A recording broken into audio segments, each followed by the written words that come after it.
a poultry farm is necessary for increasing and maintaining the flock number and improving chicken characteristics such as weight, egg size, meat quality, and behavior, among others. According to Subiri, there are several stages of breeding that a farmer can indulge to increase production. When you start your poultry, you have three choices. The first choice is you can buy day-old chicks or month-old chicks. The other choice is you can buy eggs from somebody and hatch. But also you can also buy mature hens and then you get the eggs and then you hatch. For us, we advise the best option is to start with chicks on your own. And the reason being is you need to be sure that the breed is of the right genetic composition, to ensure that it has been vaccinated, because if you just pick eggs from anywhere or chicken from anywhere, some of them could be carriers of diseases like Newcastle or Gumboro or Marex. So you find that you have a flock in a farm which is already infected. So you're better off starting with either day-old, or if you're not comfortable with the brooding, at least month-old. Of course, feeding is very important. Quality feeds, pick mash the first 2 months. From 2 months to 5 months, grass mash. Then after 5 months, you can start them on layers mash. So quality feeds is important. Of course, vaccination and farm biosecurity. We have a schedule of how to vaccinate based on the age. Brooding is a stage in poultry farming where a farmer rears the birds from a chick stage until they attain 8 weeks. This stage is critical and needs attention from the farmer for successful production. You need the right temperature in the first 1 month. Normally the first week you require about 32 degrees centigrade. The second week you require about 30 degrees. The third week 28 degrees. Now that means you require a source of heat. And you can either use a Jiko, a Brooder Jiko, or you can use a bulb, electric bulb, or you can use gas brooding. For us, we use gas brooders, particularly if you are doing more than 500 chicks to 1,000 or even 2,000. Gas brooders work much better. The challenge you've seen with farmers is heat control becomes a problem, because sometimes you can't tell whether it's too hot or too cold. Of course, the second thing is liquid paraffin. You require to give them liquid paraffin for at least a week. This is basically a liquid you pour on top of the water. It helps the digestive system to open up. Of course, quality chick mash is very, very important when you are brooding the chicken. And of course, multivitamins. Multivitamins basically to relieve stress and also to give them energy because we are dealing with very young chicks. So that's the basic principles of brooding. Just as Subiri stated, the brooder must have regulated temperatures that will provide the correct heat to the chick.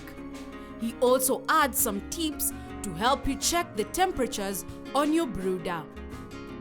From my experience, initially you can actually observe. So in other words, you can look at the heat source, and if the chicken are crowding around the heat source, you can assume that the temperature is too low, then you increase. Or if the chicken are running away from the heat, you can assume the temperature is too much, you reduce. But from my experience, we realize it's not the best way of doing it. For us, we use sensors. We have temperature sensors. We've erected sensors in the room. So we have about 4 sensors. We can tell exactly the temperature in terms of degrees. It's much, much better in terms of outcomes than if you just say you're going to sort of observe. Because what we've realized, the temperature distribution is not uniform across the room. So when you have sensors, you can know, for example, that corner is 30 degrees, that corner is 28, that corner is 32. So where it is 32, you might need to increase, let's say, add a Jiko, or increase the amount of gas we are using. So for me, I would say having a thermometer is a much, much better way of doing it than just observing. Feeding is important so as to increase the poultry production of meat and eggs on your poultry birds. Insufficient feeds or water will reduce the resistance to diseases and parasites and subsequently increase flock mortality. In terms of feeding a bird, we are interested in three things. One is the energy, two is the protein, and then three, the vitamins and minerals. So generally, a chick requires about 18 to 20% protein content of the feeds because it's a fast-growing chicken. If it's a broiler, it requires much higher protein, about 22%. So if the protein is not adequate, then the chick will need to grow very fast, okay? The second thing is energy. We get energy from things like maize, sorghum, or millet. So you require enough energy because energy is required for maintenance, for growth, and also for reproduction. So for example, if I make feeds and I use less maize as required, and then the chicken gets less energy, it's not going to grow as required. Of course, then you have the micronutrients, the minerals, and the vitamins. You require also adequate vitamins in the diet. So there's quite a whole composite in terms of how to feed the chicken. But also the fourth thing, which is also very important, is water. The chicken require adequate amount of water throughout. If you feed the chicken and don't give them water throughout, again, it's going to affect absorption and the rate of growth. Generally mature, a chicken that is laying eggs requires between 120 and 140 grams per chicken per day. So meaning that if you have about 100, you require between 12 and 14 kilograms. So there's a way we measure in terms of grams. The younger it is, the less the grammage. The older it grows, the more the grammage you require per chicken per day. So if you feed less, then you're going to reduce the growth rate, even the amount of eggs you're going to get. If again you overfeed, again is a problem. Because what happens if you overfeed it, the chicken converts the excess energy into fat. You find a chicken which is actually very, very fat. Or sometimes if you overfeed a chicken, it won't lay enough eggs adequately. So there's a way you will sort of measure. But if a mature one, something between 120 to 140 grams per chicken per day is adequate. With the current increase in cost of production on feeds, farmers can formulate their own feeds, provided they have been tested for the correct nutrients from the lab. For you to make your own feeds, there are basically 4 issues you need to think about. Of course, understanding the ratios is important, what people call the formula. But that's not the most important thing. The second issue is the quality of the raw materials. So there are a lot of fake materials sold in the market. So for example, people can grind maize cobs and sell it to you as a maize jam.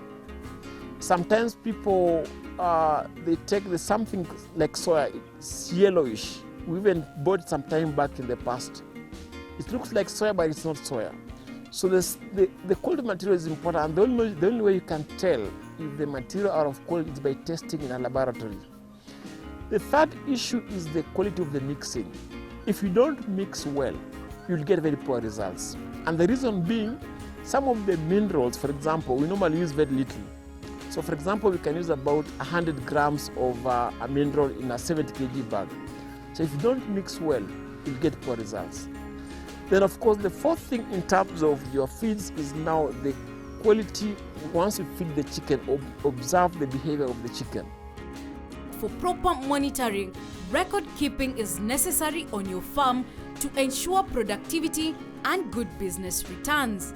There are basically 3 types of records kept in the farm. One is what you call poultry husbandry records. Diseases, mortality, how much feed you're giving them, how many eggs you're getting. This was called basically husbandry related records. The second records are financial records. How much money am I spending? How, in terms of salaries, in terms of feeds, in terms of chicks, in terms of Then the third records is basically inventory. What do I have on the farm? How many drinkers, how many feeders, how many jembes, how many pangas. So basically, I would look at those 3 types of records as important.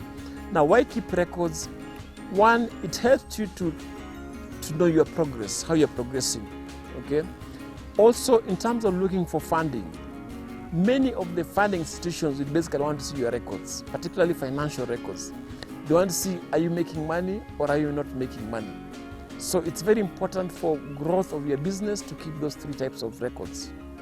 Winding up, Subiri asserts that any poultry farmer in the chicken business must have a long-term vision to be able to sustain the business. Have a long-term vision. So don't start poultry today and think that 1 or 2 years from now, I'm going to be making millions. Have a long-term vision. So say, okay, today I want to start with 10 chicken. Next year, I want to do 100. The next 3 years, I want to do 1,000. In 6-7 years, I want to do 5,000. In 10 years, I want to do 10,000. So first, have a long-term vision. In other words, think about your poultry as growing step by step. The second thing, think about partnerships. If possible, think about other people who you can work together and do a joint venture. And of course, I mentioned before, have good records so that when you go to a financial institution for funding, they can actually look at you and say, yes, this person has the experience, he has the ability to get some funding. With the advice from Dr. Subiri, as a poultry farmer, you will be able to create a sustainable business for good income generation. Poultry birds and products have a good demand in the local markets, restaurants, and consumers. This should be a driving factor. We hope you've learned a lot on how to start up a profitable poultry venture. Stay tuned to our poultry farming show for more insights.